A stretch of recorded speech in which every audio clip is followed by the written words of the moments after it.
قبر ہماری منتظر ہے لیکن ہم قبر کو بھول گئے ہیں۔ حدیث پاک کا مفہوم ہے کہ انسان کی جو قبر ہے وہ ہر روز اس کو یاد کر کے کہتی ہے بندے تو مجھے بھول چکا ہے لیکن میں تجھے نہیں بھولی۔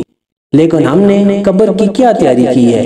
ہمیں سب کچھ پتا ہے کہ صبح بچوں نے سکول جانا ہے، ان کو تیاری کرانی ہے، صبح ہم نے کام پر جانا ہے، اس کی تیاری کرنی ہے، بچوں کی شادی کرنی ہے، اس کی تیاری کرنی ہے۔ ہمیں سب کچھ پتا ہے لیکن ہمیں یہ نہیں پتا کہ ہم نے قبر میں جانا ہے، اس کی بھی تیاری کرنی ہے۔ آج جس اولاد کے لیے ہم اپنی آخرت اور قبر کو بھول چکے ہیں، وہ اولاد ہماری قبر پر دفن کے بعد 10 منٹ بھی رکنے کو تیار نہیں ہے۔ بس جونی ہمارے اوپر منو مٹی ڈال دی جائے گی، سب رشتہ دار اولاد گھر بھاگ آئیں گے، اور بعد میں کوئی نصیب والا ہی ہوگا جس کی اولاد قبر پر جا کر کوئی فاتحہ وغیرہ پڑھے گی۔ آج ہم اپنے اوپر غور کریں کہ ہم اپنے بڑوں کی قبر پر کتنا جاتے ہیں۔ جب ہم اپنے باپ دادا کی قبر پر نہیں جاتے تو ہماری قبر پر کون آئے گا؟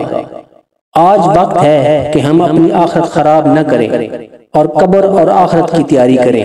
اللہ ہمیں قبر کے عذاب سے بچائے۔